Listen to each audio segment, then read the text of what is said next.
আসসালামু আলাইকুম। রাসূলের একটা বাণী আছে যে আমাদের ভারতীয় উপমহাদেশে একটি যুদ্ধ হবে, রক্তক্ষয়ী একটি সংঘর্ষ হবে। ওইটার নাম ছিল গাজওয়াতুল হিন্দ।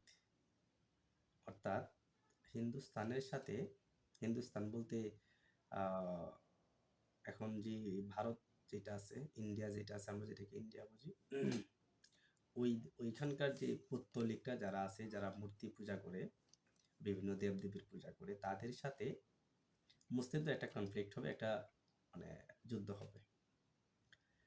তো ওই যুদ্ধে মানে এই পরিমাণ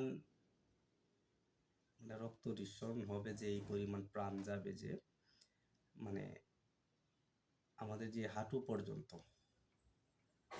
এরকম রক্তের ধারা বয়ে যাবে। এই পরিমাণ মানুষ মানে আহত নিহত হবে। তো ওই যুদ্ধে রাসূলুল্লাহ সাল্লাল্লাহু আলাইহি ওয়াসাল্লাম বলে গেছেন যে ওই যুদ্ধে যদি তোমরা পারো অংশগ্রহণ করবা, প্রয়োজনে হামাগুড়ি দিয়ে হলেও, বরফের উপর দিয়ে হোক, পাথরের উপর দিয়ে হোক, যদি হামাগুড়ি দিয়ে অংশগ্রহণ করতে হয়, সুযোগ থাকে, তাহলে ওইটাতে অংশগ্রহণ করবা। তো এই রাসূলের এই হাদিস দ্বারা একটা বিষয় ক্লিয়ার হয়ে গেছে, সেটা হচ্ছে এই যুদ্ধের যে গুরুত্ব, বিশেষ করে আমাদের জন্য, মুসলিমদের জন্য ওই যুদ্ধের যে গুরুত্ব, ওইটা আসলে বিশাল আকার। আরো একটা, আরো মানে ওই হাদিসের সাথে সম্পর্ক আরো একটা হাদিস আছে, সেটা হচ্ছে যে এই যুদ্ধে যারা অংশগ্রহণ করবে, তারা বদরের যুদ্ধে অংশগ্রহণ করার যে পরিমাণ সওয়াব হয়, ওই পরিমাণ সওয়াব বা নেকি অর্জন করতে পারবে। তো বদরের যুদ্ধ তো আমাদের দ্বারা ওই যুদ্ধে কখনো অংশগ্রহণ করা সম্ভব না, ওইটা ফার্স্ট, ওইটা অতীত হয়ে গেছে। ওইখানে আমরা কোনোভাবেই চেষ্টা করলেও আর অংশগ্রহণ করতে পারবো না, এবং ওই যুদ্ধের নেকি অর্জন করার মতো কোনো সুযোগও আমাদের জন্য নাই, সকল দরজা বন্ধ হয়ে গেছে। বাট আমরা অত্যন্ত সৌভাগ্যবান, হয়তো আমি না, আমাদের পরবর্তী প্রজন্ম, তার পরবর্তী প্রজন্ম, যেহেতু এই সংঘর্ষটা হবে, রাসূল নিজে বলে গেছেন, দ্যাটস মিন হবে এটা। এখানে কোনো সন্দেহ নাই, কোনো ডাউট নাই। যদি কারো সন্দেহ থাকে তাহলে তার ঈমান থাকবে না, সে ঈমান হারা হয়ে যাবে।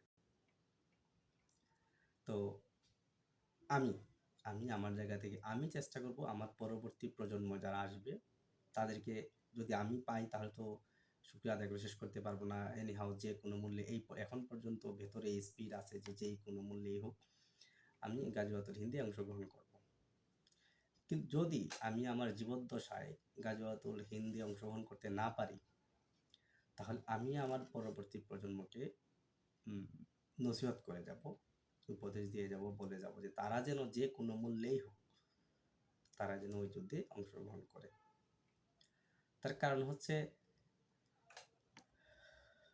এই যুদ্ধে তিনটা ভাগ হবে, মানে ওই যুদ্ধে অংশগ্রহণ করাটা এত সহজ না।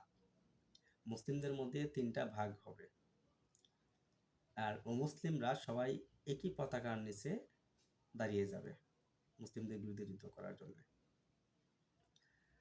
তো এই মুসলিমদের তিনটা ভাগের মধ্যে একটা ভাগ যুদ্ধের ভয়াবহতা দেখে পালিয়ে যাবে, ময়দান ছেড়ে পালিয়ে যাবে, তাদের জন্য জান্নাত হারাম, মানে জাহান্নাম তাদের জন্য ওয়াজিব হয়ে যাবে। অর্থাৎ আরো একটা হাদিস আছে যে শত্রুপক্ষকে কোনো পিঠ দেখাতে নাই, যদি কৌশল অবলম্বন করতে হয়, কৌশলের জন্য কিছু সময়ের জন্য, কৌশল অবলম্বন করতে গিয়ে কিছু সময়ের জন্য পিছু হটা যায়, সিস্টেম আছে।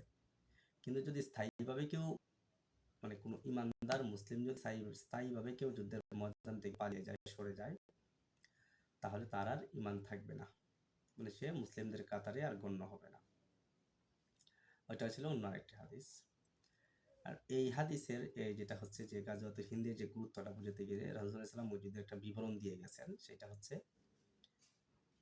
এই যুদ্ধে মুসলমানরা সবাই প্রথম অবস্থায় সবাই সম্মিলিতভাবে যুদ্ধে অংশগ্রহণ করবে, যাদের সম্ভব হয়, যাদের দ্বারা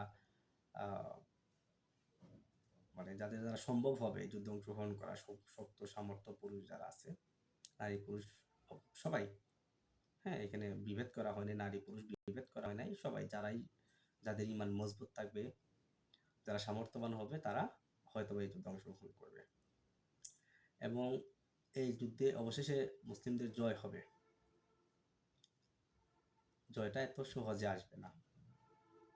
জয়টা এত সহজে আসবে না এই অর্থে, একদল কালো পতাকাধারী, একদল কালো ঝান্ডাধারী একদল মানুষ আসবে, তাদের পতাকার রং হবে কালো, কালেমা খচিত, অর্থাৎ লা ইলাহা ইল্লাল্লাহু মুহাম্মাদুর রাসূলুল্লাহ সাল্লাল্লাহু আলাইহি ওয়াসাল্লাম লেখা থাকবে ওই পতাকার মধ্যে। তো মুসলমানদের যে একটা বিশাল অংশ যুদ্ধে যারা অংশগ্রহণ করবে, তাদের একটা অংশ যুদ্ধের ভয়াবহতা দেখে যুদ্ধের ময়দান ছেড়ে পালিয়ে যাবে। এখানে কোনো সন্দেহ নাই, রাসূল নিজে বলে গেছেন, মানে কোনো সন্দেহ নাই, পালিয়ে যাবে ওরা, এবং তাদের জন্য জাহান্নাম ওয়াজিব হয়ে যাবে, জান্নাত তাদের জন্য হারাম হয়ে যাবে। একটা অংশ যুদ্ধের ভয়াবহতার শিকার হয়ে তারা শহীদ হয়ে যাবে। শহীদের মর্যাদা কতটুকু সেটা আসলে আমি অধমের দ্বারা ব্যাখ্যা করার কোনো প্রয়োজন আছে বলে মনে করি না, তারপরও একটু বলি। রাসূল বলে গেছেন অন্য আরেকটি হাদিসে, তোমরা যারা দিনের জন্য, অর্থাৎ যারা শহীদ হয়, শুধু দিনের জন্য না, যারা শহীদ তো অনেকভাবে শহীদ হওয়া যায়, অনেক মৃত্যু আছে শহীদের মৃত্যু। তো যারা শহীদ হবে তাদেরকে তোমরা মৃত বলো না, বরং তারা জীবিত। এটার হাজার হাজার প্রমাণ পৃথিবীর শুরু থেকে, হ্যাঁ, অর্থাৎ পৃথিবীর শুরু থেকে, সরি দ্যাটস মিন ইসলামের শুরু থেকে, ইসলাম যখন পৃথিবীতে আবির্ভাব হয়, রাসূলুল্লাহ ইসলামের হাত ধরে যখন ইসলাম প্রতিষ্ঠা লাভ করে, তখন থেকে যারা শহীদ হয়ে গেছেন এই পর্যন্ত বিভিন্ন কারণে অকারণে অনেক কবর খোঁড়া হয়েছে। তো দেখা গেছে যে শহীদের কবর পড়ে গেছে, মানে শত বছর পূর্বের শহীদ, তো দেখা যাচ্ছে তার ক্ষত স্থান দিয়ে অনবরত রক্ত পড়তেছে। এরকম অ্যাভেলেবল সিন আমরা দেখেছি, দৃশ্য আমরা অবলোকন করেছি। তো একদল শহীদ হয়ে যাবে, একদল পালিয়ে যাবে, অবশিষ্ট দলটা সংখ্যায় খুবই কম হবে, সংখ্যায় খুবই কম হলেও অবশেষে তারাই জয়লাভ করবে, এবং ওই দলটাই গাজওয়াতুল হিন্দের পরে যে দলটা এই যুদ্ধ জয় করে যে দলটা থাকবে, তারাই জেরুজালেমের উদ্দেশ্যে, জেরুজালেম অর্থাৎ আমাদের যে বর্তমান প্যালেস্টাইনের যে আল আকসা, বাইতুল কুদস, আল কুদস যে মসজিদ, ওই মসজিদ উদ্ধারে, জেরুজালেম উদ্ধারে তারা লং মার্চ করবে ফিলিস্তিনের দিকে। তাদের হাত ধরে ফিলিস্তিনও মুক্ত হবে ইনশাল্লাহ, আল্লাহ চাহেন তো। ওই কালো ঝান্ডাধারী, কালো পতাকাধারীদের হাত ধরেই ফিলিস্তিন স্বাধীন হবে। তারপর আগমন ঘটবে যার অপেক্ষায় আমরা এত কাল অপেক্ষা করতেছি, ধারাবাহিক আলোচনা, বিশাল ব্যাপার, এতকাল অপেক্ষা করতেছি, ইমাম মাহাদি আলাইহিস সালাম। ইমাম মাহাদির আগমন ঘটবে, দাজ্জালের আগমন ঘটবে, দাজ্জালের সাথে ইমাম মাহাদির তুমুল সংঘর্ষ হবে। ইমাম মাহাদি আসরের নামাজে দাঁড়াবেন, তখন সেই আল আকসা মসজিদের উপরে হযরত ঈসা আলাইহিস সালাম অবতরণ করবেন। সেটা তো আরেক ইতিহাস, আমরা জানি, একটা করে প্রতিদিন চেষ্টা করবো একটা করে ইতিহাস বলতে। তো ঈসা আলাইহিস সালাম অবতরণ করবেন, ঈসা আলাইহিস সালাম গিয়ে মসজিদে ইমাম মাহাদির পেছনে দাঁড়িয়ে নামাজ আদায় করবেন। ইমাম মাহাদি যদিও বলবেন যে আপনি সামনে যান, ঈসা আলাইহিস সালাম বলবেন যে না, আপনি জামানার ইমাম হিসেবে আল্লাহ আপনাকে প্রেরণ করেছেন, আপনি ইমামতি করুন, আমি আপনার পেছনে মুসল্লি হিসেবে নামাজ আদায় করবো। তখন ঈসা আলাইহিস সালাম ইমাম মাহাদির পেছনে দাঁড়িয়ে নামাজ আদায় করবেন। ওনার পেছনে দাঁড়িয়ে গাজওয়াতুল হিন্দের যে গাজীগণ যারা থাকবেন তারাও দাঁড়াবেন, এবং আরো অনেক যোদ্ধারা, অনেক মুসলিম মুমিনরা দাঁড়িয়ে নামাজ আদায় করবেন। তারপর নামাজ শেষ করে দাজ্জালের বিরুদ্ধে খড়গ হস্তে অবতীর্ণ হবেন হযরত ঈসা আলাইহিস সালাম, ঈসা ইবনে মরিয়মের পুত্র হযরত ঈসা আলাইহিস সালাম। তো আমরা আসলে, মানে আমি এই ইতিহাসটা বলার একটা কারণ হচ্ছে, এই হাদিসগুলো ব্যাখ্যা করার একটা কারণ হচ্ছে, আমাদের বর্তমান সময়ে আমরা যে স্টেজে এখন আছি, পৃথিবীর এখন যে অবস্থানে আমরা অবস্থান করতেছি, আমাদের ঈমান আসলে কতটুকু মজবুত? আমরা কি আদৌ ওই রকম গাজওয়াতুল হিন্দে অংশগ্রহণ করার মতো ঈমান কি আমাদের ভেতরে বৈশিষ্ট্য আছে? আল আকসা অভিমুখে লং মার্চ করার মতো ঈমান, হিম্মত কি আমাদের আছে? আমি বলতেছি আমি জানি না যে ওই সময়টা যদি আমার সামনে উপনীত হয়, আমি কি ঠিক থাকবো কিনা, আমি কি অংশগ্রহণ করতে পারবো কিনা, আল্লাহ কি আমাকে তৌফিক দিবেন কিনা। তো ঈমান আসলে বিশাল বড় একটা ব্যাপার। ঈমান বিশাল বড় একটা ব্যাপার। ঈমান মুসলিমের মায়ের গর্ভে জন্মগ্রহণ করেছি মানে আমি মুসলিম, না নেভার, এইটা না। এটা তো আমার এটাকে আমরা বলবো কি বলি, আমরা সিলসিলা বলি। এটা হয়তো বা আমি সিলসিলায় মুসলিম, প্র্যাকটিক্যাল মুসলিম কি আমরা হতে পেরেছি কিনা। আমি নসিহত করে যাব, আমি ওসিয়ত করে যাব আমার পরবর্তী প্রজন্মকে যে তোমরা গাজাতুল হিন্দে অংশগ্রহণ করো, আল আকসা অভিমুখে, প্যালেস্টাইন অভিমুখে, জেরুজালেম অভিমুখে লং মার্চে অংশগ্রহণ করবা। এই ওসিয়ত করার জন্য, এই নসিহতটুকু করার জন্য যে পরিমাণ ঈমান, যেই পরিমাণ ঈমানিত্ব আমাদের মধ্যে থাকার কথা, সেটা কি আদৌ আমাদের মধ্যে আছে কিনা। এবং নিজেদেরকে আমরা প্রশ্ন করি, আমরা রিভাইজ করি যে আসলে কি আমরা ওই পর্যায়ে পৌঁছাতে পেরেছি কিনা। এই সবগুলোর সমাধান একটাই, আমাদেরকে রুজু করতে হবে, আল্লাহর দিকে রুজু করতে হবে। মনে প্রাণে ইসলামকে ধারণ করতে হবে, প্র্যাকটিক্যাল মুসলিম হতে হবে আমাদেরকে। প্র্যাকটিক্যাল মুসলিম হওয়া ব্যতীত দাজ্জালের সামনে দাঁড়ানোর সাহস কারো হবে না। দাজ্জাল এত বড় ফিতনাবাজ হবে সেটা তো আমরা জানি। আমি চেষ্টা করব প্রতিদিন একটা একটা করে বিষয়গুলো নিয়ে কথা বলতে। তো এই যে দাজ্জালের যে ফিতনা থেকেও তো মুক্ত থাকার দরকার আছে। তো আমাদেরকে প্র্যাকটিক্যাল মুসলিম হতে হবে। 5 ওয়াক্ত নামাজ পড়লাম, 1 মাস সিয়াম সাধনা করলাম, তার মানে আমি মুসলিম, প্র্যাকটিক্যাল মুসলিম। হ্যাঁ, প্র্যাকটিক্যাল মুসলিম আমি। ইসলামের 2টা বিধান আমি অক্ষরে অক্ষরে পালন করতেছি, চেষ্টা করতেছি, আমি মুসলিম। শুধু কি নামাজ করলে কি নামাজ কবুল হয়ে যাবে? তার পূর্ব শর্ত কি আমাদেরকে হালাল খাবার খেতে হবে, অন্যায় দেখলে প্রতিবাদ করতে হবে, বিপদগ্রস্তকে সাহায্য করতে হবে। এটি হলো একরামুল মুসলিমিন। কোনো মুসলিম বিপদগ্রস্ত হলে তাকে সহযোগিতা করা ঈমানের একটা অংশ, মুসলিমের একটা অংশ। আমরা পড়েছি না আমানতু বিল্লাহি ওয়া মালাইকাতিহি, এই যে আমরা যে পড়ে যে এগুলো যে বলছি যে এই সবগুলো বিষয়ের উপর আমাদেরকে ঈমান আনতে হবে। শুধু মুখে বললে হবে না, অন্তরে বিশ্বাস করতে হবে, সেই অনুযায়ী সেই মোতাবেক আমাদেরকে কাজও করতে হবে, তাহলে আমরা প্র্যাকটিক্যাল মুসলিম হতে পারবো। সত্য কথাই বলতে পারলাম না, সমাজে বিশৃঙ্খলা দেখতেছি, সমাজের এই অধঃপতন নিয়ে চোখে দেখতেছি, এই অধঃপতন নিয়ে কথা বলতে পারলাম না, তাহলে আমি কিসের মুসলিম, আমি কিসের ইমানদার? আমার স্বার্থে হয়তো আঘাত লাগবে, এই জন্য আমি কথা বলতেছি না। কেন ম্যাম? ভাই, এটা তো কোনো কথা না। এটা আমার ইমানিত্ব না, এটা আমার মুসলমানিত্ব হতে পারে না।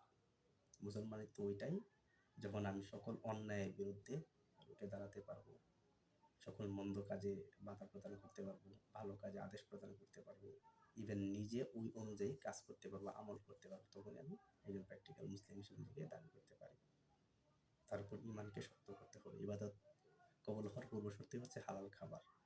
আমি খাবার খেলাম হালাল, মাথার ঘাম পায়ে ফেলে ইনকাম করলাম, আয় করলাম, টাকা উপার্জন করলাম, খাবার কিনে বাজার থেকে বাজার করে খাবার কিনে আমি খেলাম, নামাজে গেলাম, কবুল হওয়ার কথা। বাট আমার এই জামাটা, আমার পরনের জামাটা, ওইটা হারাম টাকার কেনা, হবে না। আমি পরিশ্রম করে হালাল উপার্জন করে হালাল খাবার খেয়েছি, তারপর আমার ইবাদত কবুল হবে না, কারণ আমার পরনের পোশাকটা হচ্ছে হারাম টাকা। সো ওই ইসলাম অনেক সহজ, ইসলামের মতো সহজ কোনো ধর্ম পৃথিবীতে নাই। কাদের জন্য সহজ? যারা মনের প্রাণে ইসলামকে ধারণ করবে, মনের প্রাণে যারা নিজেদেরকে ওইভাবে গড়ে তুলতে পারবে, তাদের জন্য ইসলাম সহজ। ইসলাম কাদের জন্য কঠিন? অনেক মুসলমানের জন্য, মানে মেজরিটির জন্য। আমি যদি পার্সেন্টেজ করে বলি তাহলে 90-95% জন্য ইসলাম কঠিন। কারণ তাদের সিগারেটের নেশা ছাড়তে না পারলে অন্যান্য যে নেশা আছে ছাড়তে না পারলে সে রোজা রাখতে পারবে না। তার জন্য কঠিন। যে রোজা রাখতে পারে না তার জন্য রোজা অনেক কঠিন। আমি রাখতে পারি, আমার জন্য সহজ ইজি একটা বিষয় এটা।